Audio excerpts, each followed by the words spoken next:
일생 동안 당신이 반드시 읽어야 될 100권의 책 일당 100. 오늘도 흥미로운 책 한 권 여러분께 소개해 드리겠습니다. 반갑습니다. 정프로고요. 정박입니다. 네, 이지선입니다. 정말 유명한 분들이 우리 일당 100을 보고 있다는 사실을 저는 이제 파악을 했습니다. 얼마 전에. 네, 정우성님 보고 계시죠? 이미 정우성님은 알려져 있고요. 네. 그 외에도 배우분들 가운데 네. 이 채널을 보고 계시는 분들이 은근히 많다는 거예요. 오. 네. 아직까지 이제 커밍아웃을 안 하고 계신데 네. 좀 널리 좀 이 좋은 채널 좀 많이 알려주시면 네. 또 선한 영향력 좀 감사하겠습니다. 네, 많이 알려주세요. 네, 배우분들 이제 다 지금 파악하고 있습니다. 네. 누구를 향해서 말하는 네. 건지 한 명만. 본인은 아실 거예요. 아, 그래요? 이니셜만. R, R? RJY. RJY? 예. 자, 본인은 알고 있죠? 뜨끔 하셨을 겁니다. 네. 유명 배우입니다. 오. 자, 그러면 하나하나 좀 한번 살펴볼까요? 네. 오늘은 저희가 본격적인 책 소개에 앞서서 최근에 나온 책 하나 좀 흥미로운 책 소개해드리도록 하겠습니다. 아주 재밌는 책, 제목부터 재미있고요. 내용도 굉장히 흥미로운 암컷들이라는 제목으로 우리에게 출판이 됐고 원제는 비치.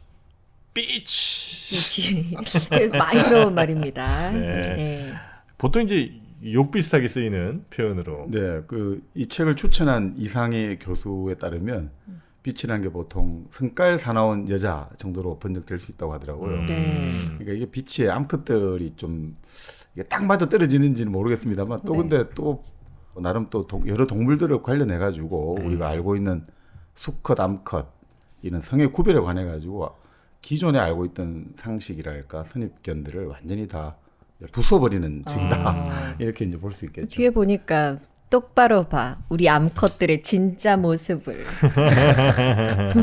네. 그게 이제 뭐랄까 그 진화 생물학 뭐 이런 데에서 보면 아무래도 이제 현재 지금 우리의 모습을 이제 그런 그 과학적인 혹은 뭐 진화의 이론에 근거해서 설명하는 경우들이 굉장히 좀 많잖아요. 실제로 뭐 그랬을 가능성도 꽤 높고요. 근데 이제 이 책은 그렇지 않은 반증 사례들을 이제 꽤 많이 아마 제시를 좀 하는 것 같습니다. 그래서 우리가 흔히 그냥 당연히 그럴 거라고 생각을 했던 뭐 가장 대표적인 게 뭐 있을까요? 그 숫사자, 그러니까 사자들 무리 같은데 보면 네. 사자들이 이제 숫사자들이 어마어마한 경쟁을 하고 거기서 살아남은 그 최후의 승자 사자 위너 하나가 이제 암컷들을 다 정복하고 암컷들을 지배하고 이제 그런 것들이 이제 우리 인간 사회에도 있어서 뭐 예전에 보면 수컷들 가운데 가장 뭐 우두머리가 이제 그 무리를 이끌고 그 다음에 그 암컷들까지 같이 이제 뭐 소유한다 이런 식의 이제 뭐 그렇게 진화된 거 아니냐.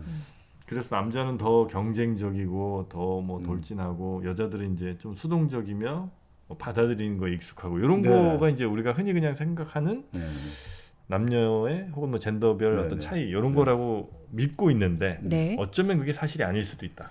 그러니까 사실 이 책에서는 이제 이 책을 쓴 저자가 바로 그 유명한 리처드 도킨스의 제자예요. 그 옥스퍼드 대학에서 도킨스에서 공부를 한 사람인데 그 루시 쿡이라고 여성 이제 공부를 하다가 이 여성이 공부를 하다가 이제 다큐멘터리로 전향을 했거든요. 그러면서 이제 전 세계의 그 최일선에 있는 여러 학자들과 그 연구 결과를 가지고 이 책을 썼는데 바로 여기 그런 이야기로 나와요. 그 바로 자기 스승인 도킨스가 그 이기적 유전자 이렇게 썼다는 거죠.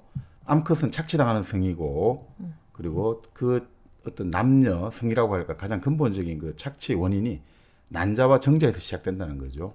난자가 기본적으로 크고 정자는 작으니까 아무래도 작은 게 큰 거를 이제 지배한다.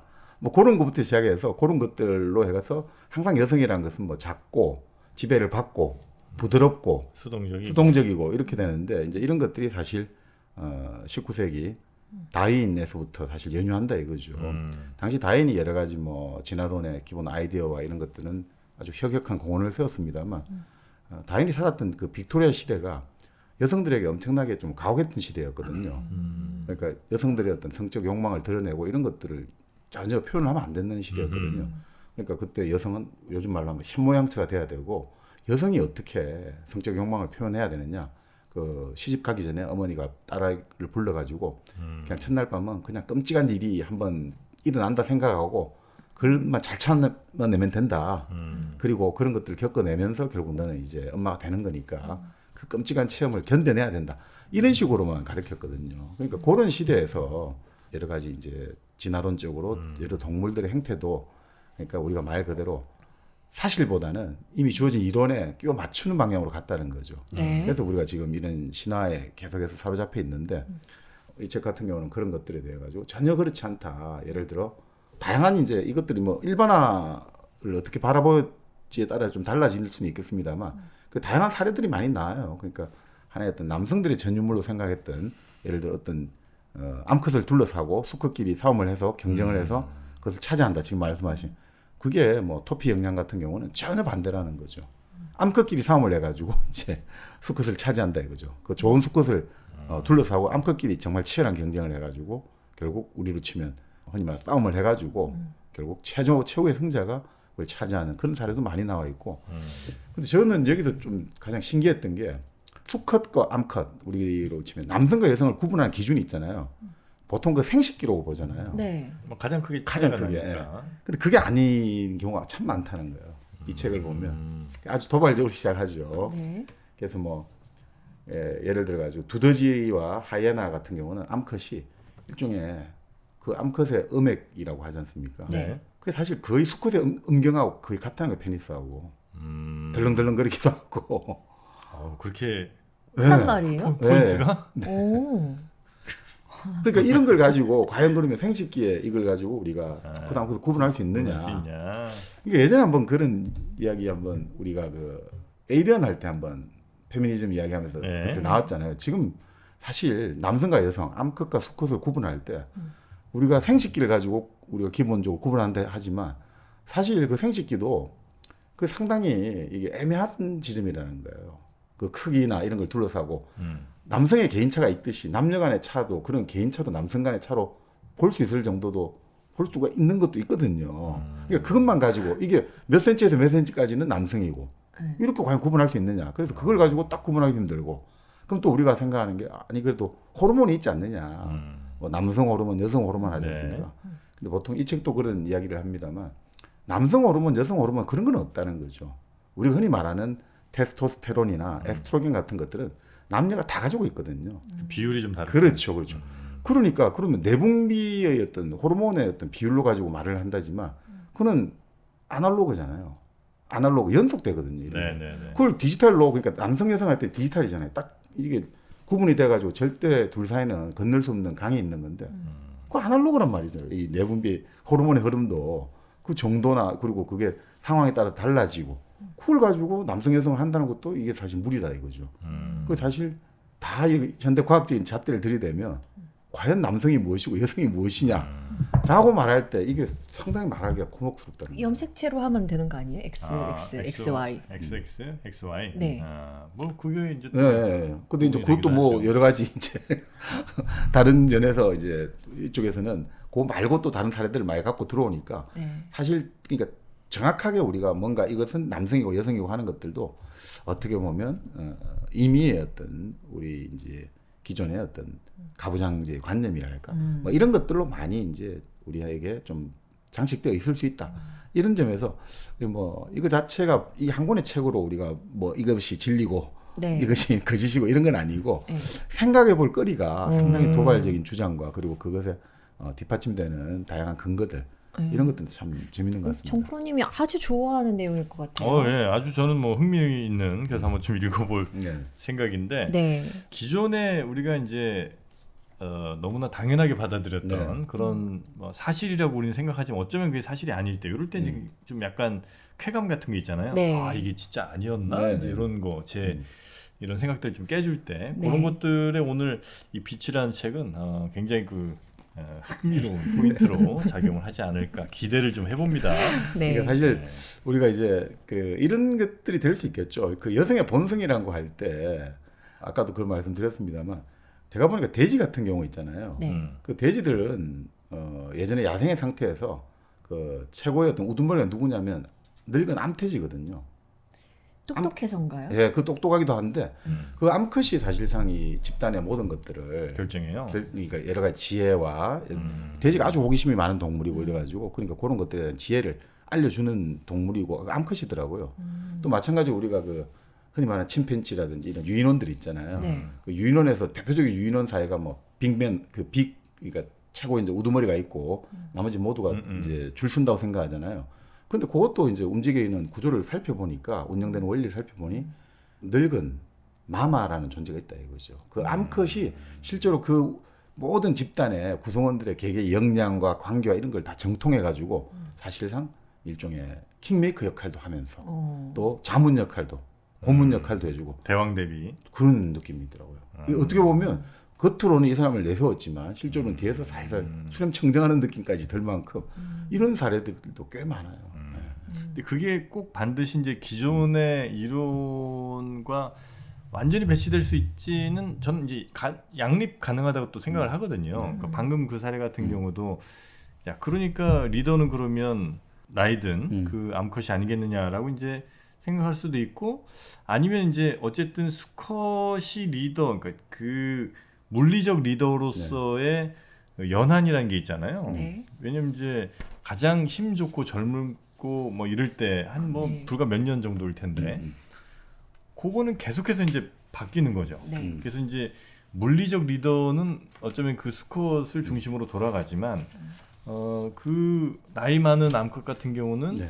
굳이 따지자면 화학적 리더라고 할까요? 하여튼 이 무리 전체에 어떤 백업 역할도 좀 하면서 그 수컷 리더가 또 잘 활동해서 이 무리를 잘 지키고 번성할 수 있도록 도와주는 역할 뭐 이런 것들을 같이 하니까 이거는 뭐 꼭 기존의 이론이 완전히 틀렸다라든지 아니면 이제 이 이론과 저 이론이 서로 양립할 수 없다 이렇게만 생각할 수는 없는 거 아닌가. 네. 그러니까 같이 저는 네. 충분히 조화롭게 받아들일 준비가 돼 있다. 네. 병포로 그렇게 꽉 막힌 사람은 아니다. 그렇죠.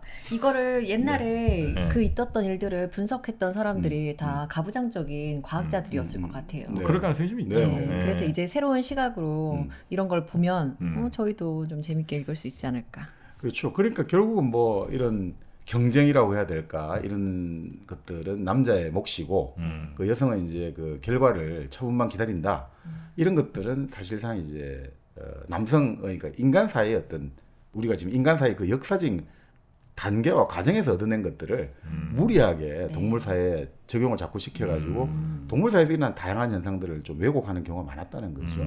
그러니까 사실 이런 동물 행동이랄까 이런 여러 가지 비교 행동을 통해 연구를 네. 통해 가지고 그러니까 여기서는 그런 것 같아요. 그러니까 남성과 여성이고 우등과 열등이고 그리고 그런 구분들 이런 구분들이 가지는 게 과연 뭐냐? 그게 결국은 정상이냐, 좀 비정상이냐? 뭐 이런 식으로 계속해서 우리는 끊임없이 이제 차이를 만들어내고 우애를 만들어내려고 하잖아요.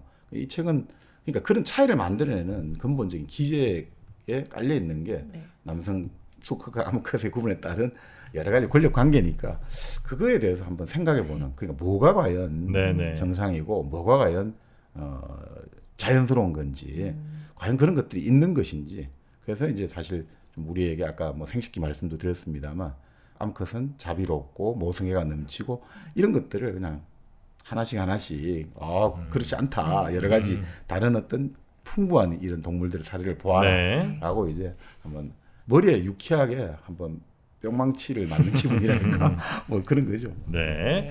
방탕하고 쟁취하며 군림하는 네. 암컷들이라는 네. 제목은 이제 암컷들인데 그 앞에 이런 수식어가 좀 붙는 네. 그런 흥미로운 책 오늘 한번 먼저 새로 나온 책 중에 하나 소개를 좀 해드렸고요. 자, 그럼 이제 오늘 본격적으로 여러분께 소개해드릴 책을 네. 공개를 좀 해주시죠. 네. 네. 그 또 지난 시간에 여러 가지 또 문학 예술과 여러 가지 했습니다만 내과학도 했는데 역시 아무래도 좀 이름을 들어본 또 책이나 저자를 좀 좋아하시는 것 같아요. 그래서 우리 예전에 한번 이 저자를 다뤄봤죠. 그 사피엔스를 썼던 유발 하라리. 네. 유발 하라리가 그 2017년에 썼죠. 미래의 역사라는 관점에서 그 호모 데우스라는 그 책을 써가지고 그 당시 많은 논란을 일으켰던 걸로 기억이 납니다만 그래서 오늘 이 시간에 호모 데우스를 한번 알아볼까 합니다. 호모데우스. 유발 하라리 책입니까? 네네. 호모데우스. 호모는 이제 보통 사람 앞에 붙으니까 네네. 뭐 그렇다 치고 데우스. 네. 데우스는 신 아닙니까? 그렇습니다. 왜 데우스 엑스 마키나? 오. 네. 오. 신이 바로 그냥 이게 머신 기계장치. 예.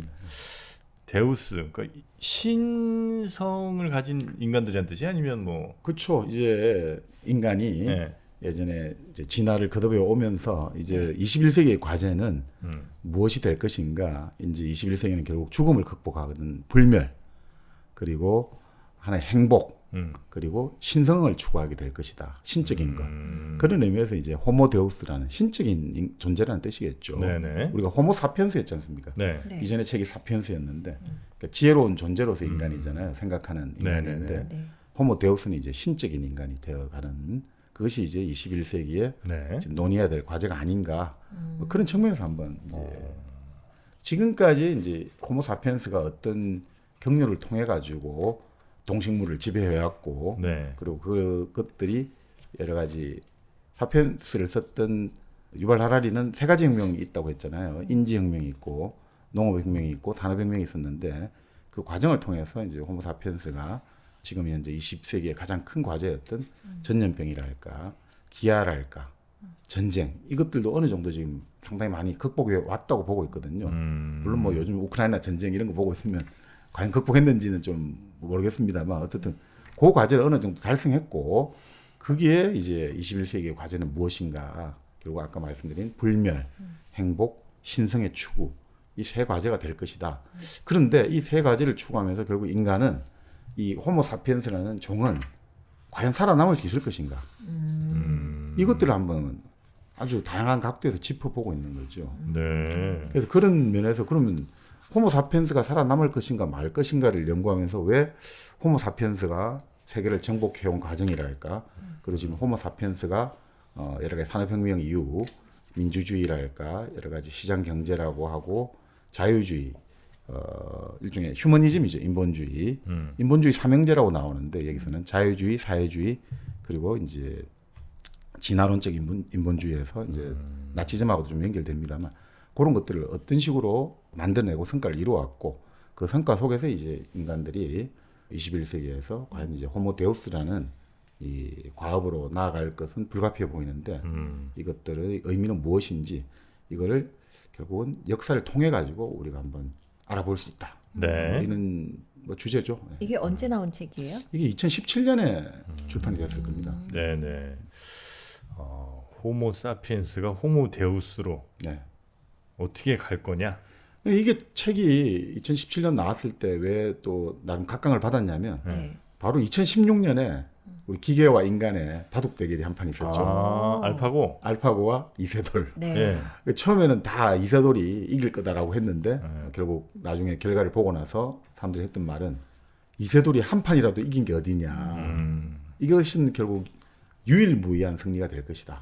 예, 그런 정도까지 평가를 했지 않습니까? 인류의 마지막 승리 한 네, 판이었을 네, 것이다. 네, 예, 그렇게 나올 때 이제 바로 이제 호모데우스라는 걸 통해 가지고 과연 이제 그러면 이 알파고와 같은 이제 인공지능이 득세를 하게 되고 그럼 인간이라는 게 결국은 혹시 동물과 같은 처지가 되지 않을까? 인간이 농사를 지으면서 동물을 가축화시키면서 사실 동물들을 그러니까 이 유발 하라리 같은 경우 사피엔스도 그렇고 이 책에서도 그 기본적으로 동물 가축화된 동물에 대한 참 그 측은지심이라고 해야 됩니까? 그게 유감 없이 나오거든요. 참 이 동물에 대한 안타까움, 연민 이런 게 많이 느껴지는데, 네. 그러니까 결국 인간도 그렇게 될 수 있다는 거죠. 새로운 종이 출현해가지고 호모데우스가 나타났을 때, 과연 지금까지는 인간이 인간이란 이유로 존엄하다. 우리가 그렇게 배웠지 않습니까? 우리가 지금 프랑스 혁명도 그렇고, 유엔의 세계 인권 선언도 그렇고, 인간은 인간이라는 이유로 존엄한 거잖아요. 근데 그 전제가 다 깨어져 버린다면, 이럴 때 어떻게 될 것인가? 이게 사실은 좀 상당히 네네네. 아주 엄숙한 그리고 아주 현실적으로 지금 이제 다가오는 문제죠. 인공지능이 지금 요즘 뭐 특히나 챗 GPT가 나오면서 더 지금 이젠 이 책에서 예언을 그렇게 했단 말이죠. 직업이라는 것들이 이 여러 가지 새로운 어떤 데이터 혁명이랄까 여러 가지 기술 인본주의의 발달로 인해 가지고 네. 우리의 모든 직업이 다 위협받고 있다는 거죠. 참 여기서 그런 재밌는 이야기예요. MIT하고 아바드하고 가장 최고 이제 그 전문가 교수들이 모여가지고 그래도 가장 이게 사라지지 않을 직업 해가지고 2004년에 무슨 직업을 꼽았냐면 2004년에 2004년에요. 화물 트럭 운전수를 꼽았어요. 미국 대륙에 화물 트럭 운전수. 이건 기계가 대신 못한다. 이건 절대 기계 못한다. 왜냐하면 이게 운전이라는 게 얼마나 그 도로에 많은 변수가 있느냐. 그래서 도저히 이거는 아무리 기계가 돼도 못 된다는데 불과 10년도 안 돼가지고 지금 뭐 아시다시피 자율주행. 예, 구글 이런 자율주행하고 그러니까 이게 얼마나 사실 어떻게 보면 이런 과연 예측이나 관측이란 게 과연 그러면 의미가 있냐 싶은데 유발 나란히 이렇게 보고 있는 거죠. 바로 이런 걸 통해 가지고 이렇게 자기가 여기서 제시하는 여러 가지 시나리오 좀 비관적인 것도 많겠습니다만 이걸 통해서 오히려 인간은 우리의 미래를 또 바꿀 수가 있다는 거죠. 그러니까 이런 예언이나 예측을 통해 가지고 그러니까 우리가 유발 하라리가 사피엔스에서 두 가지 예언이 있다고 했잖아요. 예를 들어서 지금 내가 오늘 예언을 한다. 내일 비가 온다. 그건 내가 지금 말한다는 것하고 내일 비가 오는 거하고 아무 관계가 없거든요. 내가 예언한다고 해서 아무 영향을 줄 수 없다 이거죠. 그런데 예를 들어서 내일 주식이 뭐 나는 이 주식이 뭐 10% 오른다고 오를 거다라고 예언한다 이거죠. 그럼 자기가 그러면 개입할 수가 있잖아요. 이 말을 통해 가지고 내가 전문가고 그 뭐 여러 가지 유명한 사람이라면 이 말을 듣고 사람들이 살 수도 있고 네. 그래서 오를 수도 있고 또 내가 돈이 많아서 오를 그걸 대량 매집해서 그 예언을 실현할 수도 있고 그러니까 영향을 줄 수 있는 예언이 있는데 자기가 지금 여기서 이렇게 이야기를 하는 것은 그 좀 더 그 미래를 더 좋은 미래로 바꾸기 위해서 우리가 논의를 해서 해보자 네. 이런 취지에서 썼다는 거죠. 미래 얘기군요. 미래 얘기고. 미래라고만 근데 할 수 미래를 없을 하기 것 위해서 현재와 과거를 가고 있는 거죠. 지금은 현재의 진행형이고 너무나도 우리 피부에 와닿지 않아요? 챗 GPT 써보셨어요, 정박님? 아니요, 저는 안 써보셨어요? 네. 써보셨어요? 뭐 써보긴 했죠. 아, 신기하지 않아요, 너무? 뭐 괜찮은 괜찮은? 기구라고 생각하는데 도구라고 네. 생각하는데 네. 뭐 어떤 게 그렇게 감동이요? 저는 챗 GPT를 막 잘 써봤거든요. 근데 너무 신기했고, 뭐 이렇게 느끼기에는 아이폰보다 더 약간 신세계예요? 네, 신세계고 좀 충격받았거든요. 그 정도예요? 네, 뭐 예를 들면 뭐 했어요? 저는 너무 편하게 썼던 게 일단은 제가 창의적으로 뭔가를 대신 다 해주더라고요. 뭐 나 글 좀 써줘 하면 써주고. 근데 그 글이 읽을만 해요? 읽을만 하진 않지만 그 굉장히 성 보면 괜찮아. 네, 굉장히 도움이 많이 돼요. 그래요? 네. 그러니까 그 초벌은 된다 이거죠. 네, 초벌은 초벌구이는 되고. 된다 이거죠. 그리고 어떻게 보면은 뭐 내가 한 10시간 드릴 거를 네. 일단은 10분 안으로 딱 줄여주니까 그 정도예요? 네, 그 나머지는 제가 할 수 있어서 너무 좋고 그래서 전 정말 좋거든요. 근데 두렵기도 해요. 그리고 실제로 성우라는 직업 자체가 엄청 위협받고 있거든요. 네. 그래서 굉장히 모든 게 다 느껴지는 거예요. 요즘에 그 유튜브 같은 거 보면 네. 왜 이제 꼭 사람이 이제 출연한 유튜브도 있지만 네. 가끔 보면 이제 자료 화면으로 도배되는 맞아요. 그런 유튜브 있잖아요. 네. 근데 거기에 결국 뭐 인공지능 같은 거죠. 그러니까 인공지능까지는 아니지만 이제 TTS라고 해서 텍스트를 목소리를 바꿔주는 네.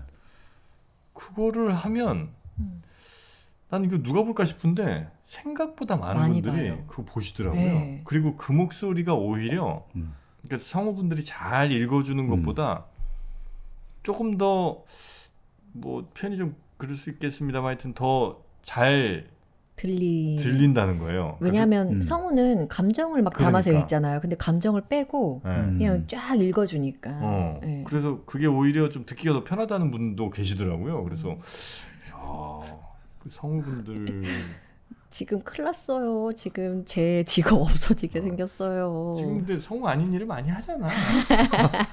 그래도요. 어쨌든 오늘 좀 들으면서 어떻게 데뷔해야 되나. 그게 사실 이 책에도 2017년에 나왔습니다.만 네. 그 마지막 영역은 예술이다 이렇게 생각하잖아요. 가장 인간의 창조, 창의성 이렇게 보는데, 네. 근데 이 책에 보면 그런 사례가 나와요. 미국의 그 한 작곡가 교수가 그 프로그램을 만든 거예요. 자동으로 이제 음악을 작곡하는 그 만들었단 말이죠. 그 만드는데 한 7년이 걸렸습니다만 만들고 나니까 하루에 예를 들어 가지고 뭐 바하풍으로 5,000곡씩을 작곡하는 거예요. 하루에. 그리고 그 음악을 작곡한 거를 가지고 연주를 했잖아요. 사람들이 너무 다 감동을 하고 막 박수를 쳤죠. 근데 그러고 나서 사실 이거 프로그램을 만든 거다 하니까 사람들이 격분한 사람들이 많았다는 거죠. 내가 기계가 만든 음악을 듣고 감동한 내 자신이 너무 싫다. 근데 거기서 하는 걸음 더 나아가가지고 이제 좀 더 다른 다양한 장르를 할 수 있는 프로그램을 만들었다는 거죠. 그래서 그 뭘 이제 생성해내냐면 음악뿐 아니라 그 일본의 하이쿠라는 단시 있죠. 네네. 하이쿠까지 7글자인가요? 예, 예. 17자. 네. 17자 참. 네. 근데 그거를까지 다 만들어낸다는 거예요. 그래서 인간과 공동으로 그 책도 냈는데 누가 사람이 썼는지 누가 그 프로그램이 썼는지는 안 밝혔는데 찾아내기가 힘들어요. 구분할 수가 없다는 거죠. 여기 벌써 2017년에 이 책이 나왔는데 그 전에 벌써 이 예술 영역에도 다 들어왔다는 거죠. 데이터라는 관점에서 그냥 알고리즘이라는 관점에서 나중에 말씀드리겠습니다만 그러니까 우리가 문제가 있을 때 그 문제를 푸는 단계적이고 논리적인 그 과정들을 알고리즘이라고 하잖아요. 네. 예를 들어 자판기하고 똑같죠. 자판기에 우리가 돈을 넣어가지고 그 캔을 빼내는 과정에서 동전을 투입한다. 그래가지고 버튼을 누르고 그러면 버튼에 불이 들어가면 이 돈하고 그쪽 안에서 이제 인식을 해가지고 맞게 떨어지면 얘들이 이제 이것들을 배출시켜가지고 우리는 먹을 수 있다. 여기 이제 알고리즘이라는 거죠. 그런 단계별로 접근할 방식인데 결국 인간도 그렇고 모든 어떤 세상의 여러 가지 것들을 알고리즘으로 접근한다면 유기체도 알고리즘으로 접근한다면 뭐 그렇게 보면 결국 뭐 얼마든지 창조고 뭐고 다 데이터 수학적인 패턴으로 충분히 파악해내고 그런 컴퓨터 프로그램으로 더 잘 해낼 수가 있다고 볼 수 있는 거죠. 네. 자 그러면 한번 호모데우스 네. 유발 하라리의 책 네. 한번 가볼까요? 어떻게 그 이야기들을 풀어나갑니까? 네, 이게 책은 이제 크게 3부로 구성되어 있거든요. 네. 바로 지금 이제 우리가 호모 사피엔스에서 호모 데우스의 어떤 전환기에 처해 있는데, 자 이럴 때 우리가 이 과도기의 인식을 잘 하려면 가장 먼저 이 호모 사피엔스의 기원과 호모 사피엔스가 어떻게 성장하고 번영해 왔는지를 아는 것이 필요하다고 보는 거죠. 그래서 이제 1부에서는 호모 사피엔스 세계를 정복하다. 요건 사피엔스 옛날 이야기하고 좀 비슷한데 좀 더 다른 사례들이 많은 것 같아요. 네. 2부는 이제 결국 세계의 의미를 부여하다. 호모 사피엔스가 이 세계의 의미를 부여하는 건데 결국 산업혁명 이후로 산업혁명과 여러 가지 정치혁명 이후로 결국 기존 종교가 무너졌잖아요. 신은 죽었잖아요. 그럴 때 기존의 종교를 대체한 게 뭐였냐. 바로 이제 인본주의, 휴머니즘으로 보는 거죠. 인간의 경험이 이 세계의 의미와 권위를 부여하는 유일한 원천이다. 이게 바로 인본주의죠. 인간이 근본이 된다는 거죠. 네. 그런 것들이 결국 이제 이 세계를 어떤 식으로 그러니까 근대를 만들어 왔느냐를 보는 거죠. 그런 다음에 이제 3부는 뭐냐. 호모 사피엔스 지배력을 잃다. 자, 그런데 바로 그런 근대적 과제, 아까 말씀드린 기아랄까 여러 가지 역병이랄까 전쟁이랄까 이런 근대적 과제를 잘 호모 사피엔스가 이제 이 과정에서 이제 호모 데우스로 가는 과정에서 이제 당면하게 되는 그런 여러 가지 문제점들을 가지고 네. 여기서는 크게 두 가지로 봐요. 결국 이제 그 기술 인본주의하고 그 데이터 교 일종의 그 종교화된 수준까지 왔던 데이터 교 해가지고 이 두 가지의 어떤 그 도전을 받고 있는데 거기서 이제 결국 인간은 과연 기술 인본주의에 따라서 호모 데우스로 갈 것인지 네. 또 데이터 교의 흐름에 따라 가지고 결국 인간 자체가 하나의 어떤 똑같은 다 알고리즘 처리 메커니즘을 갖고 있다면 뭐 인간이란 게 뭐가 더 이상 필요하냐 이런 식으로도 오히려 인간이 다운그레이드 될 수 있다는 거죠. 업그레이드 되는 게 아니라 그러니까 여기서 왜 이제 인간이 가축을 했느냐를 따라본단 말이죠. 네. 사실 인간이 동물을 가축화 시키면서 어떻습니까? 인간이 편의대로 이걸 끌고 와야 되잖아요. 가축에게 더 새끼를 많이 낳게 하고 젖을 낳게 하기 위해서 그 가축의 많은 부분 정서적인 유대를 끊어버렸거든요. 아까 말씀드린 돼지만 해도 정말 호기심이 많고 이런 것들이 있단 말이죠. 근데 그거 정말 오랜 세월 동안 가져왔던 돼지의 그것들을 우리가 수천 년 전에 가축화 시키면서 끊어버렸고 지금 특히나 근대 들어와가지고 완전 그 좁은 데서 그 돼지들을 정말 어떻게 보면 그렇게 키우고 있는 거잖아요. 네. 아, 우리가 무슨 상관 있어. 그냥 돼지인데. 라고 하지만 결국 인간도 그러면 이런 예를 들어 새로운 데이터 시스템에 의해 가지고 인간도 그렇게 다운그레이드 될 수 있는 거죠. 그러니까 이 사람이 돼지를 가축화 시키면서 결국 다운그레이드 시켜야지 잘 부려먹을 수 있잖아요. 네. 염소라든지 양떼를 우리가 인간이 그 관리를 할 때 제일 애를 먹는 게 똑똑한 염소가 제일 애를 먹이잖아요. 똑똑한 애들이 제일 반항하고 제일 말을 안 들으니까 그래도 걔들을 쳐내고 말 잘 듣는 애들만 시키잖아요. 울타리 벗어나고 네. 이런 분들. 그러니까 마찬가지로 결국 새로운 만약에 데이터의 어떤 이런 것들이 될 때 인간 존재 자체도 다운그레이드 될 가능성이 높다는 거죠. 실제로 우리 대표적인 게 개지 않습니까? 개요? 개가 사실 늑대의 한 종이었지 않습니까? 늑대의 그 한 분파였다가 우리 인간이 가축화 시키면서 어떻게 됐습니까? 실제 야생 상태보다 지능이 70%가 사라져 버렸거든요. 그렇게 인간에게 다가오니까 완전히 인간에 복종하니까. 그러니까 거의 그 야생 상태의 어떤 뇌의 용량이랄까 이런 게 그 70%가 날아갔다는 거죠. 그 우리가 계속 브리딩을 시키면서. 그러니까 사실 인간도 얼마든지 그러면 새로운 데이터 처리 시스템이 데이터 교가 나오면 뭐 호모사피엔스가 과연 말 그대로 호모 데우스가 되는 게 아니라 네. 오히려 인간도 제2의 가축화 신세가 될 수 있다. 그런 의미에서 이 사람이 그 유발 하라니는 그 동물 가축에 대해서 상당히 많은 분량을 할애해 가지고 쭉 쓰고 있는 거죠. 그러니까 인간이 얼마나 사실 인간이 짐승에 대해서는 신이잖아요. 네. 근데 신이 제대로 했겠냐 이거죠. 얼마나 우리가 우리의 이익을 위해서 그렇게 그죠. 그러니까 그 잘한번 생각해 봐라 이런 거죠. 우리도 충분히 인간 정도 그렇게 될 수가 있다. 가축화될 수 가축화. 있다. 네. 그리고 이제 어떻게 인간이 세계를 정복했는지 네. 그리고 어떻게 세계의 의미를 부여하면서 인간 중심으로 살아왔는지 네, 네. 과거 이야기들을 이제 쭉 이제 1, 2부에서 네. 좀 풀고 네. 그 다음에 인간이 어떻게 갈 것인가를 이제 두 가지 큰 갈래로 그렇습니다. 나눠서 네. 설명을 한 그런 책이군요. 네, 맞습니다. 재밌겠는데 근데 아마 나중에 인간이 가축화 되더라도 혹은 인간이 신의 영역으로 가더라도 결국 우리는 커피는 뭐 뺄 수 없는 거 아닐까요? 그때 된다고 우리 커피 안 네. 마실까요? 이거는 챗 GPT가 못하는 거다. 네. 아 이건 챗GPT가 못하지. 이렇게는 못하지. 대단하다. 네. 맞습니다. 커피는 사라지지 않겠죠. 아 그렇죠. 네. 그렇다면 그때도 역시 1kg 커피가. 맞습니다. 네. 제가 가축이 되는 한이 있더라도 가축들은 먹을 네. 걱정은 안 하잖아요 사실. 왜냐면 이제 네. 때 맞춰 주니까. 네, 네, 네. 네. 그렇게 되더라도 저는 1kg 커피는 놓치지 않겠습니다. 만약에 1kg 커피를 뺏어가는 그런 주인이라면 저는 물어야지. 컴퓨터를 물어버리겠습니다. 네. 인공지능 물어버리겠습니다. 네. 언제나 사랑받는 1kg 커피 여러분도 한 번씩 느껴보시기 바라겠습니다. 1kg 커피 포털 사이트에서 검색해 주시면 되겠고요. 자 그러면 네.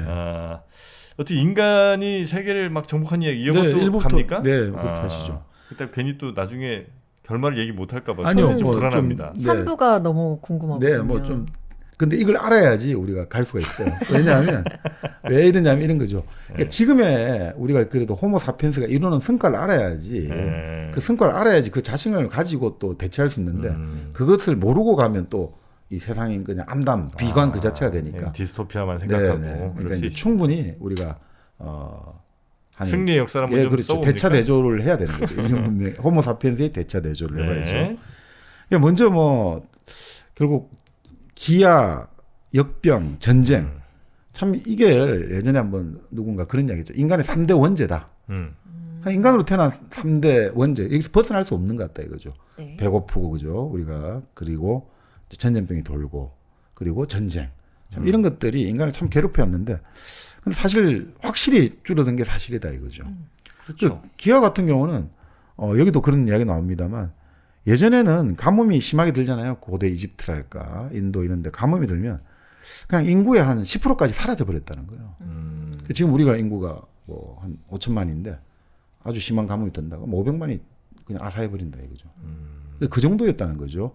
그런데 지금 같은 경우는 이제 그런 대규모 기아 사태는 없단 말이죠. 그리고 대규모 기아 사태가 지금 기아 사태가 일어나더라도 이것은 이제 어찌할 수 없는 천재지변이 아니라 사실 정치적인 기아일 가능성이 높죠. 선택의 영역을. 예.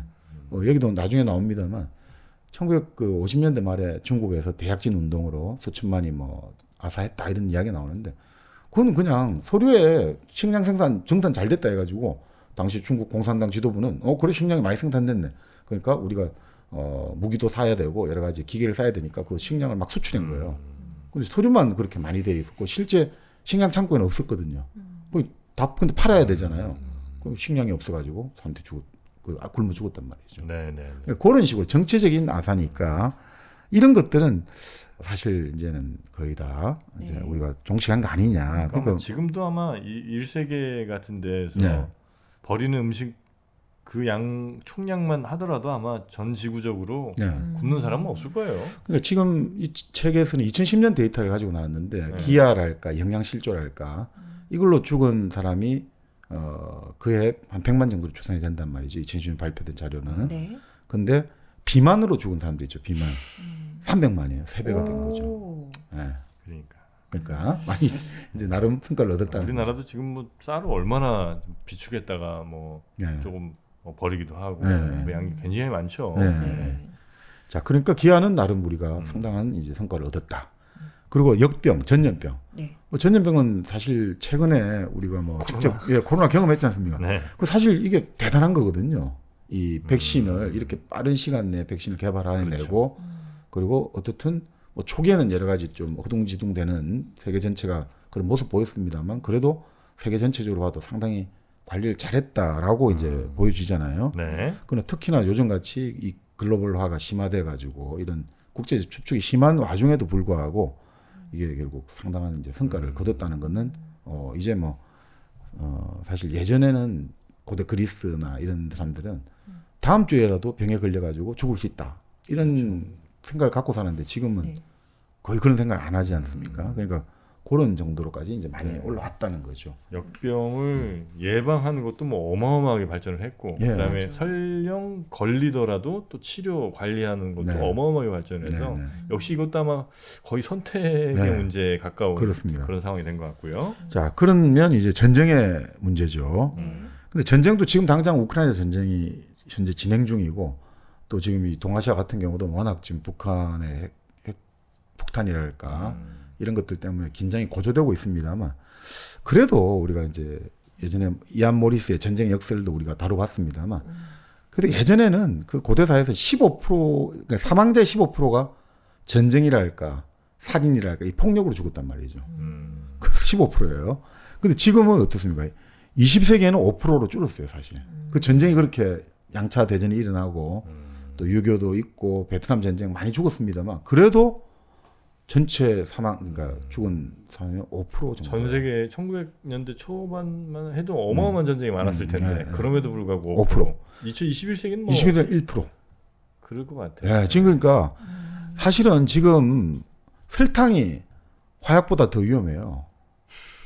왜냐하면 당뇨병으로 150만이 2012년에 죽은 걸로 나오는데 전쟁이랄까 범죄로 죽은 사람들이 여기서는 60만 2만으로 나오거든요. 그러니까 이게 뭐 설탕이 오히려 화약보다 지금 더 위험한 정도인 거죠. 그리고 특히 이제 그런 이야기를 여기서 해요. 좀 희망적으로 보자면 전쟁의 채산성이 떨어지고 있다는 거예요. 전쟁의 채산성. 그러니까 전쟁을 하면 결국 우리가 자원을 획득하고 뭔가 얻어내는 게 있어야 되잖아요. 그러니까 지금 그러니까 결국은 자원을 얻어내고 땅을 얻어내는 거단 말이죠. 우크라이나 같은 경우도 물론 지정학적인 이유도 있고 여러 가지 있습니다만 그리고 우크라이나에 밀밭이 있잖아요. 그것도 자원이잖아요. 근데 그런 영토나 자원 기반한 전쟁이 일어나는 거지. 지금은 근데 불을 만드는 게 지식이다 이거죠. 지식을 전쟁으로 빼앗기가 힘들다는 거죠. 또 전쟁이 만약에 일어난다 이거죠. 그러면 삼성전자랄까. 뭐 우리나라의 대표적인 삼성전자가 있는데 그 삼성전자 반도체가 있는데 전쟁으로 막 일어나 다 부수고 사람 죽고 하면 그게 어떻게 됩니까? 아무 의미 없죠. 아무 의미가 없습니다. 이거죠. 전리품이 없단 말이죠. 예를 들어서. 그러니까 이게 요즘 같은 경우도 이제 결국은 여기서는 그렇게 나와요. 왜 중동이나 중앙아프리카 지역에서 계속 이런 전쟁이랄까 이런 폭력 행위가 많이 일어나냐. 그래도 거긴 뭔가 있으니까. 그러니까 그 자원이랄까 그 베이스가 되는 곳이기 때문에 그건 전쟁이 채산성이 맞으니까 하는 거고 나머지 지역은 지금 사실 채산성이 안 맞다는 거예요. 그래서 이제 전쟁이 일어나기가 쉽지가 않다 이렇게 이제 보고 있는 거죠.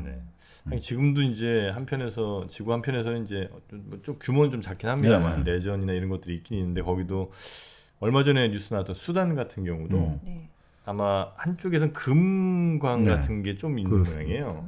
그래서 그 금을 둘러싼 그런 자원 획득 뭐 이런 이유로 결국은 뭐 전쟁 비슷한 것들이 일어나긴 하는데 대규모로 뭐 이렇게 막 전쟁이 지금까지는 이제 적어도 우리가 살고 있는 세상에서는 이제 일어나지는 않고는 있죠.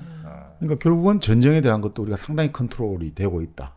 그죠? 어느 정도. 근데 그렇게 말씀을 하시면은 사실 2차 세계대전이 끝난 지 사실 얼마 안 됐죠. 인류의 역사로 보면은. 한 70년, 뭐 80년. 네. 그래서 이 책을 쓰신 분이 그렇게 생각하실 수도 있지만 전쟁의 역사로 보면은 언제 일어나도 그거는 되게 좀 짧아지고 있거나 인류의 역사로 보면 그렇게 볼 수도 있잖아요. 아직 안 일어났을 뿐이지. 아니지.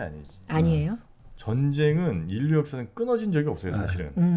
단 한 번. 지금 어딘가에선 굉장히 계속 전쟁이 일어났는데 그러다 이제 점점 빈도가 이제 줄어들고 있는 거고 그 규모도 줄어들고 있죠. 사실은 지금 그 양차 대전 이후로 보면 지금은 오히려 유튜브 전쟁이지. 전쟁이죠. 전쟁입니다. 전쟁이야. 36만이 무슨 말입니까 이게? 36만이라니요? 우리 36만 아니에요? 아니죠. 32만. 30. 요 방송 나갈 때 36만이. 부탁드리겠습니다. 6만 명 부탁드리겠습니다. 5만 명인가요? 네, 4만 명 정도 더 들어오시면 되겠습니다. 네. 사실 뭐 지금 말씀이 나왔으니까 그 왜 미군이 세계 최강이라고 하느냐, 그 미군의 시설이 좋냐, 미군의 무기가 좋다 하지만 그게 아니고 항상 전시 상황이거든요. 항상 전쟁 중이기 때문에 전쟁을 항상 경험한 군대이기 때문에 미군이 세계 최강인 거예요. 전 세계 돌아다니면서 지금까지 전쟁 안 한 적이 없잖아요. 1950년 이후 계속 전시해요. 전쟁하는 군대가 제일 강해요. 물론 계속해서 전쟁 체험을 하고 있으니까. 자기네 땅에서는 안 싸우지만 지구 어딘가에선 그렇긴 하죠. 그렇기 때문에 직접 이제 전쟁을 어떤 전투를 경험한 부대가 제일 세거든요. 그래서 미군이 센 겁니다. 사실은. 실전을 또 하는 게 굉장히 중요하니까. 거기서 그렇죠. 또 무기를 쏴봐야 그 무기가 실전에서 얼마나 잘 활용되는지도 알 거고 그래야 이제 또 비싸게 이거 실전에 써본 무기니까 이거 또 판매를 전 세계에 또 할 수 있는 거니까. 자, 그렇게 이제 우리가 하나의 어떤 20세기의 과제들, 지금까지의 어떤 과제들을 잘 성취해 왔는데, 그럼 이제 21세기는 뭐가 될 거냐? 이게 첫 번째가 이제 죽음과의 전쟁이 될 거다 이거죠. 죽음과의 전쟁. 그러니까 결국 이제 불멸이죠, 불멸. 불멸이 아니겠나 싶죠. 그러니까 결국 이게 지금은 죽음 자체가 좀 기술적 문제로 접근이 된다는 거예요.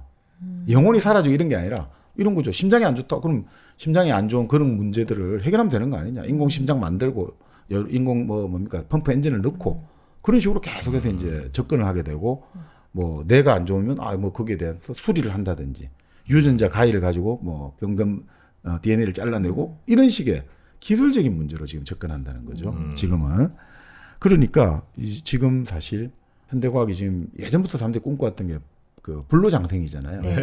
그런 것들에 상당히 지금 이제 그 근접하는 거 아니냐. 그리고 사실 이런 불멸의 과제에 접근하는 게 결국 신의 첫 번째 특징은 불멸이잖아요.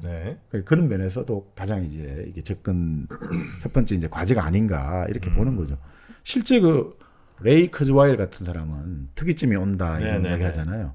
그 사람 같은 경우는 언제입니까? 한 2030년? 40년인가요? 그러니까 불멸 그 특이점을 해가지고 그때까지 살아남으면 인간은 죽지 않는다. 그래서 자기 그 양반이 48년생인가 그렇거든요. 그래서 계속 하루에도 한 달에 지금 그 자기 뭡니까 건강 관리해서 먹는 뭐 영양제 어마어마하더만요. 그때까지는 어떻게든 버텨보려고. 그러니까 그런 식으로 하는데 사실 인간의 기대 수명이 뭐 처음부터 바로 불멸하기보다는 기대 수명이 2배만 늘어나도 이게 참 상당히 그렇게 되겠죠, 그죠? 그러니까 20세기 초반에 기대 수명이 한 40세였다는 거예요. 20세기 초반에. 아니 근데 물론 호모사피엔스가 그 어릴 때 여러 가지 전염병이나 이런 걸 잘 견뎌내면 기본적으로 7, 80 정도 살았거든요. 예전에도 한 7, 80 살았거든요. 그러니까 그렇긴 하긴 합니다만 그래도 어떻든 평균 기대 수명이 지금 40세도 지금 한 20세기 말에 70세가 되었으니까 2배로 늘어났으니 21세기에 만약 2배로 늘어난다면 그만 해도 참 많은 이제 정치 경제 사회 변화가 오겠죠. 과연 그건 뭐 어떻게 될지는 모르겠는데 근데 그런 수는 있어요. 어떤 사람들은 좀 비관적으로 보는 게 막스 플랑크라고 아주 그 유명한 독일의 학자죠. 플랑크 상수로 유명한데 이 사람이 했던 말이 과학은 장례식만큼 진보한다. 장례식만큼? 그러니까 한마디로 한 세대가 사라져야지 또 새로운 세대가 새 이론을 이렇게 또 뿌리 내릴 기회가 온다는 거죠. 우리 예전에 패러다임 시프트라고 했잖아요. 그러니까 이게 뭐 그 패러다임이 완전히 틀려서 그게 되는 게 아니라 이 기존 패러다임으로 설명할 수 없는 현상들이 나오면서 갑자기 이게 확 그냥 한 세대가. 사라져 버리는 거죠. 갑자기 막 그냥 끊어져 버리는 거거든요. 그러니까 그렇게 되는 게 사실은 과학의 발달을 봐도 그렇다 이거죠. 그러니까 계속해서 이런 식으로 너무 이렇게 세대가 이게 수명이 늘어나면 지금 당장 우리 같은 경우도 뭐 외국도 마찬가지입니다. 그 제론토 크래시라고 하잖아요. 장로 정치 너무 할아버지들이 계속 한다 이거죠. 미국의 트럼프 46년생, 바이든 42년생인가요? 지금 뭐 너무 이 장수 만세가 돼버리면 이것도 과연 바람직한 건지 이런 것들에 대한 이야기도 좀 나오는 거죠. 그리고 여기서 재미있게 이야기하는데 만약에 지금 인간에 관한 평균 수명이 150세로 치자 이거죠. 네. 그럼 이번에 그 영국의 찰스 이제 국왕으로 네. 등극했지 않습니까? 평균 수명 150세라고 한다면 찰스가 왕에 오른 때는 2076년이 돼야 돼요. 엘리자베스 여왕이 150세까지 산다고 치면 2076년이 되어야지 찰스가 이제 왕에 오를 수 있고 스탈린이 있죠. 네. 스탈린이 지금 올해 이제 144세가 되거든요. 살아있다면. 150세까지 평균 수명 스탈린이 여전히 통치하고 있고 마오쩌둥은 아직 팔팔합니다. 130세. 야 이렇게 또 돼버리면 과연 이게 어떻게 될 것인지. 그러니까 여러 가지 그러니까 우리가 인간 수명이 늘어난다는 게 또 이런 이제 문제들이 좀 되지 않을까. 그렇지만 어떻든 우리가 항상 그런 거 있잖아요. 생명은 소중하다. 생명은 신성하다고 했잖아요. 네. 그러니까 이 책에서 생명의 만료일 이런 건 없잖아요. 생명에 신성한데 언제까지 신성하다 이런 게 없잖아요. 그렇기 때문에 의학계는 끊임없이 이제 이 방향으로 나아갈 것이다. 우리 예전에 노아의 종말이라는 책도 한번 다뤄봤습니다. 네, 네. 거기도 보면 뭐 여러 가지 그 최신 연구랄까 최신 약물에 따르면 상당히 그 노아에 대해서 물론 그건 좀 이제 몇십 년을 두고 관찰해야 됩니다만 아직 시간이 그렇게 경과한 건 아닙니다만 상당히 많은 재밌는 결과들이 많이 나오거든요. 그 이론적으로는 끊임없이 기계적으로 갈아주고 기계적으로 교체해주면 이론적으로는 충분히 불로장생 가능하다. 이런 정도로 지금 나오고 있는 거죠. 그래서 그런 정도로 이제 한번 우리가 지금 네. 도전해 볼 수가 있고. 노화를 그래서 질병으로 맞아요. 분류를 하는 경우도 있더라고요. 네. 네. 그래서 이거는 이제 치료하는 네, 거지 네, 그냥 자연스러운 변화가 아니다. 네, 네. 그래서 만약에 질병이라면 정말 어떤 뭐 약이 됐든 어떤 뭐 치료 방법을 통해서 노화도 이제 다시 되돌리거나 네. 혹은 아예 멈추게 하거나 네. 이런 것들이 이제 가능할 수도 있을 수도 있는데 만약에 지선 씨는 멈추거나 혹은 되돌리고 싶거나 하면 그 목표 나이 때는 몇 살입니까? 저 20대죠. 당연한 거 아니에요? 몇 살로 들어가고 싶으세요? 저는 20대는 아니고 네. 찌질했죠. 찌질한 면도 당연히 많았고 한 30대가 더 멋있었나요? 36세쯤 가겠습니다. 36세? 네. 왜죠? 20대는 네. 머리에 온통 그 생각밖에 없어서 어허. 멋이 없었군요. 뭘 못해. 네, 그래도 한 30대 중후반 정도 되면 농익지. 농익지. 여러 가지 면에서 녹는군요. 가장 체력적으로도 딱 괜찮. 그 정도가 딱 괜찮아요. 너무 네. 한 20대는 좀 너무 과했던 것 같고 지금은 너무 갔어요. 갔어. 네, 그래서 그건 아니야. 한 30, 한 6, 7세 요 정도면 가장 좋을 때 아닐까. 근데 상상만 해도 너무 좋은 것 같아요. 노화를 멈추거나 돌릴 수 있다니.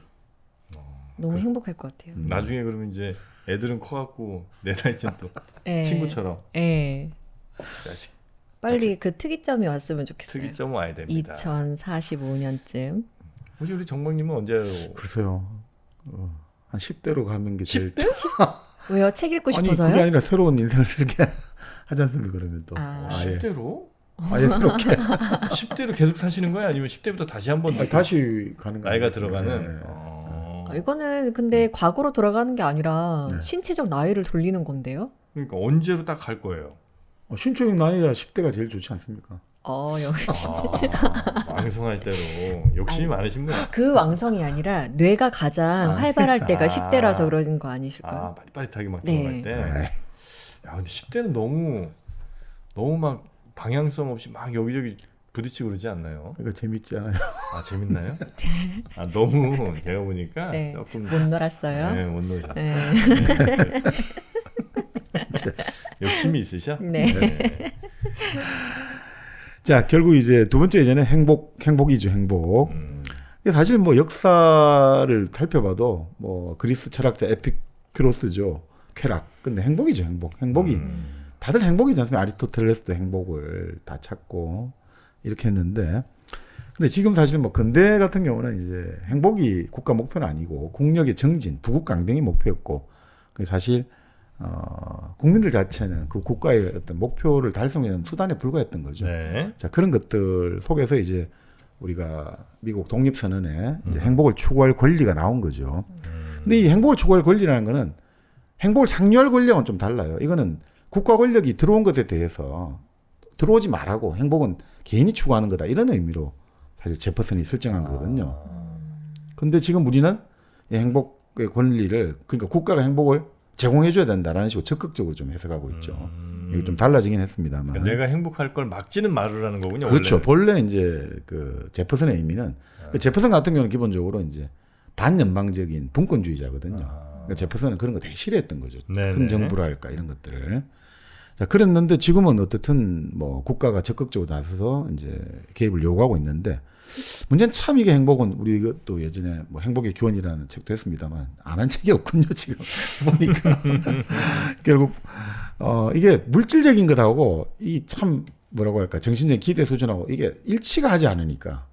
이 책에도 이번 하루에 재미있게 한국을 예를 들고 있어요. 네. 자, 한국은 그 1985년 같은 경우는 예를 들어서 10만 명당 자살자 수가 9명이었다 이거죠. 85년에. 1985년에. 근데 지금은 10만 명당 36명이라는 거예요. 4배가 늘어나 버린 거예요. 400%가. 그러니까 물질적으로 지금 1985년보다 4배 이상 훨씬 2016년에 더. 한국은 얼마나 발전했습니까? 근데 그렇게 되지 않는다는 거죠. 그리고 뭐 마찬가지로 이제 미국인들 예를 들어보자 이거죠. 예전에 화이트라는 인류학자가 고대 이제 우리가 원시부터 쭉 지금까지 그 인간이 이용하는 칼로리 있죠, 열량. 네. 그러니까 열량이라 먹는 것만 아니라 우리가 여러 가지 이제 그 활동들, 네네. 그 자동차를 이용한다, 이게 다 칼로리잖아요, 이용할 수 있는 거. 그걸 가지고 해보니까 예전에 석기시대 사람은 하루 평균 4,000칼로리를 소비했다는 거죠. 여러 가지 뭐 활동하고 네네. 밥 먹고 뭐 이런 것들이 4,000칼로리. 근데 지금 미국 사람들이 있죠. 평균적인 미국인이 지금 하루 사용하는 열량이 22만 8,000칼로리예요. 에? 22만 8천이에요. 그 온갖 왜 우리가 예를 들어 가지고 쓰는 것들 있잖아요. 뭐 텔레비를 본다든지 여러 가지 모든 것들 다. 그게 그게 다 내 열량. 몸만이 아니고 네, 먹는 거 말고. 자동차 운전하고 예, 자동차 운전하고 내가 옷 입고 모든 것들 빨래하고 난방하고 그 온갖 모든 열량들 다. 네. 하긴 그러긴 옛날 석기 시대야 뭐 잘해야 추우면 이제 저 나무 떼고 네. 뭐 이러셨을 텐데. 네. 그렇죠. 지금은 뭐 에너지를 엄청 쓰니까 전기도 뭐 그렇습니다. 에어컨 돌리고. 근데 결국 뭐 이게 그러니까 물질적인 것들 이런, 그러니까 이렇게 설명을 하고 있어요. 절대적인 고통을 없애는 것보다 우리가 절대 고통을 없애졌단 말이에요. 절대 빈곤 사라졌어요. 근데 거기서 조금 더 행복해지는 것이 정말 어렵다는 거죠. 그러니까 이게 시험 성적하고 똑같은 것 같아요. 꼴찌하다가 열심히 공부해가지고 절반까지는 갈 수 있어요. 그죠? 아니면 뭐, 딱 10등까지는 딱 어떻게 열심히 몇 달 하면 갈 수 있는데, 문제는 10등 안에서 이제 5등 올라가고 4등 올라가고, 이건 한 등 한 등 올리기가 너무 힘든 거 같은 거 아니냐, 그죠? 핸드폰 충전할 때도 한 80몇까지는 빨리 올라가요. 근데 또 90 넘어가면서부터는 90, 1, 2, 3, 4, 5, 6, 7, 8이 되게 늦게 갑니다. 이상하네. 아 그래요? 보니까 기분 탓 아니에요? 진짜예요? 실제로? 나는 그렇던데 이게 한 그래요? 90 넘어가면서부터는 속도가 좀 느려지는 것 같더라고요. 기분 탓이겠죠. 기분이야? 네. 미안합니다. 근데. 여튼 올라가면 네. 올라갈수록 그 작은 차이에 더 훨씬 더 크게 느껴지고. 그렇죠. 조건이 좋아지니까 기대치가 더 높아지니까 이제 만족이 안 되는 거죠. 예전엔 짜장면 한 그릇으로 행복했는데, 네. 이제 짜장면은 마음껏 먹을 수 있는데, 이제는 짜장면 먹으면 자기 자신이 또 너무 그렇다 이거죠. 최소한 뭐 소고기도 먹고 싶고. 그렇죠. 오마카세 가져야죠. 그런 식으로 된다는 거죠. 거기에다가 이제 이 심리적인 것도 기대치가 높아지지만, 또 생물학적으로도 이게 뭐라고 할까, 이게 우리가 사실 생존과 번식에 도움이 되기 위해서 쾌락을 주는 거잖아요. 네. 우리가 좀 더 잘 이제 살아가고 좀 더 잘 번식하려고 이제 행복한 우리 지난 시간 도파민 네. 이런 거 줍니다만. 보상으로 좀 준 건데. 그렇죠. 근데 문제는 보상이 이제 완전 목표가 됐구나. 그리고 문제는 그걸 자꾸 하다 보면 내성이 생기잖아요. 네. 좀 더 짜릿한 걸 원하게 되고. 그리고 그건 또 문제가 왜 사람은 좋았던 것에 대한 기억을 못 하잖아요. 나쁘고 안 좋았던 거는 기억하는데 좋았던 거 기억을 해갖고 잠기가 힘들잖아요. 근데 그건 뭐 진화론적으로 어쩔 수 없죠. 좋았던 거 기억해서 그렇게 쫙 취할 수가 있으면 아무것도 안 할 거 아니에요. 발전은 못. 발전 못하고 그리고 빈둥빈둥대고 있으면 다른 짐승한테 잡아 먹히든가. 뭐 그리고 아니 빈둥빈둥대고 맨날 옛날에 밥 먹은 거 좋았고 그때 좋았다 생각만 하고 있으면 다른 이제 짝을 만나러 갈 생각도 안 할 거잖아요. 그 생각만 하면 기분 좋아지니까. 그러니까 그래서 이제 진화론적으로 이렇게 우리에게는 행복감이란 걸 끊임없이 줄 수는 없다 이거죠. 계속해서 왔다가 사라지게 만들어야지 또 찾으러 가게 하니까. 그래서 스트레스를 준다고 하죠, 그죠? 스트레스를 받아야지 그걸 그렇죠, 깨기 그렇죠. 위해서도. 그렇죠. 그러니까 요즘은 그래서 이제는 어떻게 하느냐. 그러니까 사람들이 근데 사실은 그러니까 스트레스를 받고 또 그 다음에는 뭐 스트레스 받을 때는 또 스트레스 받아서 그렇고 그 다음에 또 따분하잖아요. 그러니까 계속 그 생활이다 이거죠. 자극과 긴장과 흥분과 안정 뭐 이렇게 하지만 실질적으로는 사실 고통 아니면 따분하 이거밖에 없다 이거죠. 자, 그러니까 요즘은 이제 이 행복을 위해서 어떻게 하느냐? 생화학적인 메커니즘을 사용하자 이거죠. 그래서 약으로? 그렇죠. 이제는 예전에는 학교가 제일 문제다. 학교를 고쳐야 된다 했는데 이제 학생에게 예를 들어서 행동 좀 부산스러운 아이에게 그 ADHD 성향 보이는 아이에게 뭐 약물 처방하잖아요, 나름. 그러니까 그게 상당히 나쁘지 않다, 교육적이다는 생각이 든다 이거죠. 군대 같은 경우도 그 군인들 되게 이 두려움을 사이에 있고 이러잖아요. 그럴 때 약물을 처방하니까 두려움을 벗어버리고 아주 집중도 잘하고 나중에 여기 실험이 나옵니다만 그런 식으로 이제 약물을 학생과 군인에게 사용하자. 물론 이제 국가가 이걸 탁 틀어지고 있는 거죠. 그러니까 말 그대로 좋은 생화학적인 조작이 있고 나쁜 생화학적 조작을 딱 분리하는 거죠. 사실 미국 감옥에 수감된 범죄자의 절반이 전부 마약 관련이거든요. 이런 생화학적인. 그러니까 이제 국가가 너무 그렇게 가버리면 또 다들 난리가 나니까. 그러니까 좋은 것과 나쁜 것을 구분해 가지고 이제 하여튼 국가가 끊임없이 이제 그런 시도를 하고 있는 건 사실이죠. 너무 요즘은 약에 대한 뭐랄까 거부감 같은 게 좀 많이 없어진 것 같아요. 물론 이제 약에 대해서 뭐 처방된 이 약을 뭐 거부감을 가질 필요는 별로 없습니다만 저만 해도 이제 예를 들면 감기 걸렸는데 뭔 감기약을 먹어 그냥 어차피 약 먹으면 7일 만에 낫고 안 먹으면 일주일 만에 낫는데 뭐 이런 마인드거든요. 네. 약을 먹을 일이 사실은 거의 없고 어지간하면 안 먹고 그냥 넘어가려는 게 이제 저 같은 사람들의 이제 특징인데 요즘은 뭐 젊은 친구들도 그렇고 뭐 기분 아까 말씀하신 것처럼 기분이 조금 혹은 뭐 잠이 조금 잘 안 와 아니면 뭐 낮에 뭐 조금 뭐 찌뿌둥해 혹은 뭐 근육을 좀 키우고 싶어 약이나 하여튼 뭐 이 약 비슷한 유사 뭐 건강 보조식품이나 이런 것들에 대한 거부감이 전혀 없어갖고 되게 이걸 좀 편하게 많이 좀 드시더라고요. 일단 이게 맞는 건가 요즘 이제 그런 생각 좀 드는데 하여튼 저는 그 유일하게 뭐랄까 나한테 허락된 마약이라고 한다면 그냥 영주 은하수 사과? 그렇죠. 그런 거 정도 아니고서는 크게 저는 그렇게 먹고 싶진 않습니다. 영주 은하수 사과. 정말 그 사과의 달콤한 그 육즙. 그거 한번 중독이 돼버리면 헤어나올 수가 없어요. 이런 표현 좀 그렇긴 한데 마약 사과라고 봐도 될까요? 마약 사과. 요즘 근데 그 표현 못하겠다. 마약 김밥 이런 거 못 쓰죠. 그걸 못 시킨다고 하더라고요. 마약 사과는 안 하겠습니다. 안 하겠습니다. 하지만 맛은 그만큼 맛있다는 것. 어마어마합니다. 영주 은하수 사과 네이버에서 한번 검색해 보시면요 편하게 집에서 즐기실 수가 있습니다. 사실 지금 말씀하신 것처럼 왜 이렇게 약을 먹는 것을 거부감이 없고 그렇게 하느냐, 그럴 수도 있을 것 같아요. 그 일종의 그것도 어떻게 보면 약에 중독됐다고 할 수 있는데 중독이라는 게 나쁜 약에 하여튼 의존한다고 할 수도 있는데 사실 그건 또 다르게 바꿔보면 그걸 통해 가지고 내가 내 기분을 조작할 수 있다고 보거든요. 내 기분을 내가 스스로 정한다고 생각할 수 있기 때문에 그래서 더 그런 것들에 빠져들 수가 있죠. 내 기분을 다른 뭔가가 아니라 내가 스스로 조작한다. 이 약을 먹으면 내 기분 좋아지니까 내가 주도를 하는 거잖아요. 예를 들어서 어떤 분이 그런 이야기 했잖아요. 왜 그 헬스 중독 뭐 이런 말도 쓰잖아요. 너무 헬스가 좋다. 왜 그렇게 좋냐면 그 헬스를 통해 갖고 내 몸을 신체를 내가 조작하는 느낌이 들거든요. 내가 만드는. 내가 만들어낸다는 거. 그러니까 내가 내 거의 주인이라는 생각하니까 그게 너무 좋은 거죠. 저 이렇게 생각이 드는데 약을 먹는 친구들이 많잖아요. 비교할 게 너무 많은 거예요. 우울한 것도. 요즘 친구들이 되게 우울해서 우울제 같은 거 많이 먹거든요. 진짜 주위에서 엄청 많이 먹는데 그게 뭐 비교할 게 너무 많은 거예요. SNS를. 또 몸도 마찬가지로 내가 3개월이든 6개월이든 빨리 할 수 있잖아요. 근데 나는 6년 동안 했어. 근데 쟤는 3개월 만에 한 게. 막 SNS에 비교가 되니까. 스테로이드 맞고 저거 바로 이렇게 한 거 보면. 네, 그게 너무 비교가 되는 거예요. 넌 뭐 한 거야? 네. 그냥 바로 그냥 약. 네, 바로 약. 금방 또 효과 나타나니까. 그러니까 이게 좀 편의주의적인데 그죠. 그러니까 네. 이런 거 근데 결국 그게 하여튼 내가 스스로 내 몸이든 마음이든 여러 상태를 조작할 수 있다는 게 또 나름 살아있다는 느낌을 주나 봐요. 네. 잡는감 같은 것도 네. 느낄 거고. 그러니까 사실 도박에 못 끊는 이유가 결국 중독을 못 끊는 이유는 간단하거든요. 언제든지 내가 스스로 선택할 수 있어. 내가 그만둘 수 있다라고 생각하니까 중독이 되거든요. 내가 그걸 이제 언제든지 제어할 수 있다고 생각하는데 사실 제어가 안 되죠. 어느 순간에. 제어할 수 있다고 생각하는 자체가 이제 기분이 그 기분을 내를 좋게 만들어주니까 계속 네. 되는 거겠죠. 네. 네. 자, 결국 뭐 이렇게 뭐 불멸이나 행복을 추구한다는 건 결국 이제 말 그대로 신이 되겠다는 거죠. 업그레이드를 해서 신이 되겠다.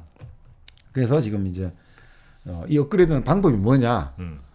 세 가지로 여기 나와요. 생명공학이 있고 사이보그 방법이 있고 인조인간이 되는 거죠.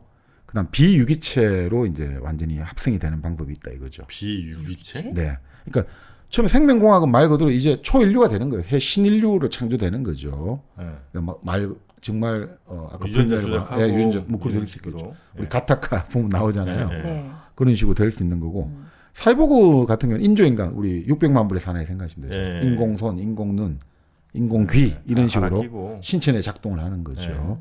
그러니까 요즘 이건 상당히 지금 실험이 잘 되고 있거든요. 그러니까 원숭이 실험을 해가지고 원숭이 몸에서 이제 그 뇌파 있죠. 이걸 가지고 떨어진 신체공학적인 그 기계팔 이런 거 만약 있잖아요. 연결해가지고 뇌파를 가지고 움직일 수 있고 사람도 그 실험해보니까 움직일 수 있거든요. 네네네. 우리 뇌파를 가지고 그 생체공학적인 팔다리를 움직이는 것들. 그러니까 생각의 힘만으로 이제 컴퓨터를 작동할 수 있잖아요. 네. 뭐 뒤집어 쓰고 TV 켜 하면 TV 켜지고 그런 식으로 지금 이제 일종의 그게 사이보그화 전략이겠죠. 그 다음에 또 하나가 결국 이제 완전한 비유기적인 존재. 그러니까 우리 신경망이 그러니까 말 그대로 업로드 시키는 거예요. 지능 소프트웨어로. 네. 그냥 내 뇌를 그렇죠. 데이터화해서 네. 어디 서버에 얼려놓고 네. 그냥 그렇게 이게 영생으로 가는. 그렇죠. 그러니까 유기적인 영역을 이제 유기체가 아니라 그 아까 말한 레이 크주알 같은 경우도 뭐 그런 이야기 많이 하지 않습니까? 네. 근데 그게 가능한지는 잘 모르겠습니다만 그죠. 우리가 그때 뇌에 관련해 가지고 살펴봤을 때 시냅스가 네네. 뭐 그 만들어내는 패턴이라는 게 거의 10에 100만 성개가 된다는데 이걸 과연 어떻게 담아낼 수 있는 건지는 잘 모르겠습니다만. 네. 그러니까 결국 이제 그래서 이제 21세기 인류는 결국 이런 호모 데우스의 과제, 신성을 추구하는 게 되지 않겠냐 이렇게 보는 거죠. 네네. 그래서 사람들이 좀 겁나잖아요. 이러다가 이 뭐야 이거 완전히 큰일 나는 거 아니냐. 근데 이때 이제 데우스라는 게 전지전능한 유일신이 아니고 우리 그리스 로마 신 나오는 신들이 있죠. 올림푸스 한 분야에 특화된 신들이잖아요. 네네. 그리고 신들도 막 좀 여러 가지 인간적인 감정도 가지고 이런 정도의 신으로 생각해라라고 나와 있네요. 예. 네. 그래서 뭐 로봇이 그렇게 해서 뭐 반란을 일으키고 우리 매트릭스의 세계랄까 터미네이터의 세계보다는 한 단계씩 성능을 높여가면서 결국 이게 뭔가 사람하고 컴퓨터하고 융합이 되지 않겠나 그런 것들이 호모 데우스가 아니겠냐 이제 이렇게 이제 볼 수가 있다는 거겠죠.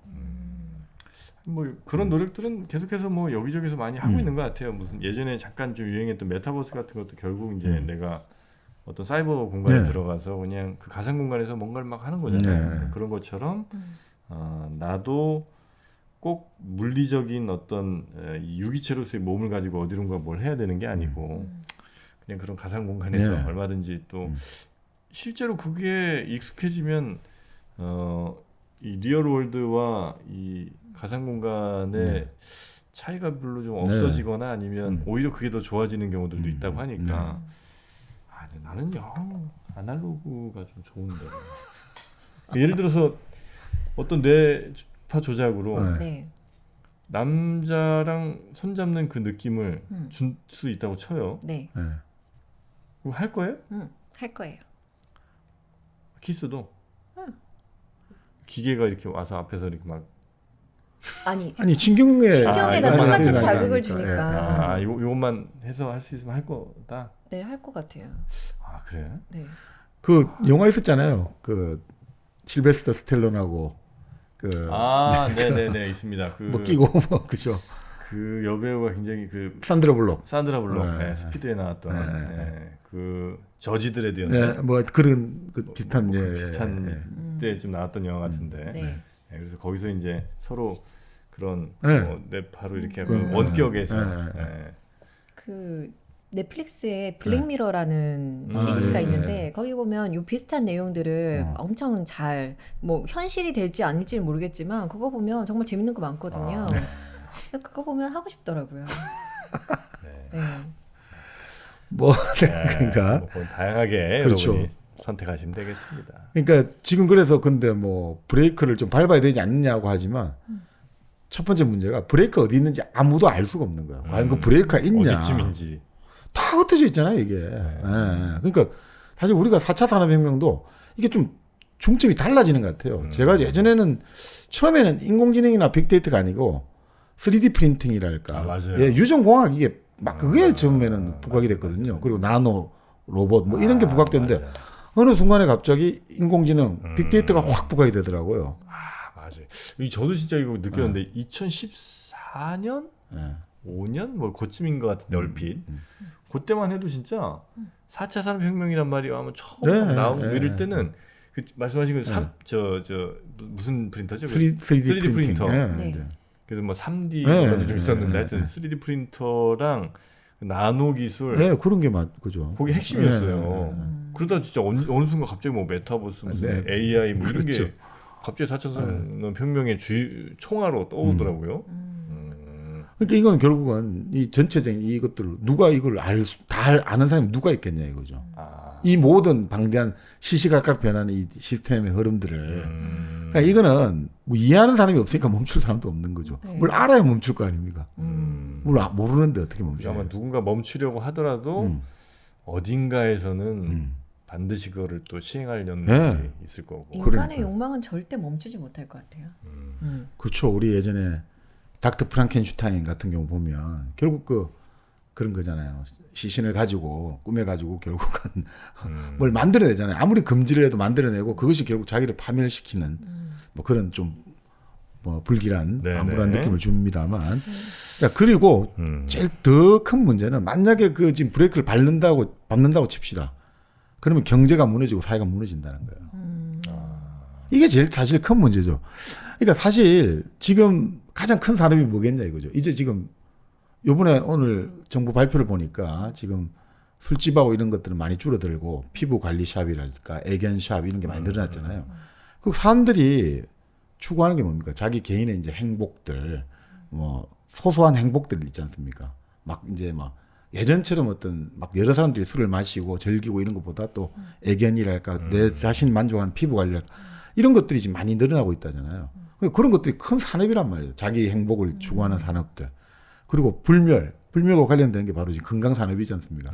지금 의료보험 재정이 계속 기하급수적으로 소요가 되고 있잖아요. 결국은 내보면 불로장생이랄까 건강이랄까 이런 것들이 계속해서 큰 산업이 되고 새로운 일종의 성장 동력이 되고 있기 때문에 이걸 만약에 브레이크를 건다면 이거는 우리가 뭐 연착륙이 아니라 그냥 바로 하드 크래시가 돼버리는 거죠. 다 산산조각 날 거라는 거죠. 못한다는 얘기네 한마디로. 못하는 거죠. 아니 그리고 뭐 사람들이 만약 예를 들어가지고 아니 이게 되면 당신들 이 큰일 나 지금 그러니까 지금 어느 정도 우리가 제어를 해야 돼 할 때 사람들이 그런 생각할 거잖아요. 아니 그러면 경제가 성장 안 하면 가장 어려운 사람부터 고통을 받게 돼 있잖아요. 왜냐하면 경제 성장 안 하면 어느 정도 이제 기득권자나 어느 정도 여유가 있는 사람들은 그나마 고통을 흡수할 수 있는 스펀지 쿠션이 있는데 가장 어려운 사람은 그냥 맨몸을 받을 수밖에 없거든요. 그 사람들 입장에서는 지금 뭐 여기서 나오지만 뭐 지구가 지금 만년설이 무너져 내리고 북극곰이 뭐 살 곳이 없어요 보다 지금 당장 마이너스 통장도고 내가 지금 당장 내일 집세가 없는데 내가 지금 그거 생각하겠냐. 그러니까 이게 먹혀들기는 쉽지 않은 거죠. 하여튼 오늘 굉장히 생각할 점이 좀 많은 것 같은데 우리 배우분들 보시면서 이런 드라마나 이런 아마 영화 소재들이 아마 많이 나올 겁니다. 네. 당연히 이제 우리 사회의 변화에 따른 네. 그런 반영을 또 할 테니까 그런 연기들 어떻게 할 건지 잘 한번 고민해 보시기 바라겠습니다. 갑자기요? 배우분들이 많이 보고 계시니까요. 저는 배우분들 피부 관리랑 왜 안 늙는지가 너무 궁금해요. 아, 근데 한순간에 가더라. 아이 그러면 아니. 배우들이 보고 있다면서요. 아니 그 왜 그 홍요섭이라는 그 배우 홍요섭 씨? 예, 그분이 와. 참 좋은 말 했던데요. 그 하나도 안 늙으십니다 이러면 그 후배들이 그 홍 배우가 하는 말씀이 배우에게 나이가 어디 있어. 그러니까 배우는 나이가 없다 이거죠. 항상 이미지를 줘야 된다 대중에게. 그 참 아주 신선한 멘트였습니다. 네, 네. 어쨌든 인류가 죽지 않고 불멸까지 가게 되는 과정을 지금 말씀해 주시고 계시잖아요. 네. 3부 언제예요? 3부. 그게 이제 다음 시간에 나옵니다. 네. 아, 다음 시간에. 이어지는 2부에서 네. 우리 호모데우스 유발 하라리의 책 그 네. 후반부를 여러분께 소개 또 해드리도록 하겠습니다. 네. 저희는 2부로 돌아옵니다.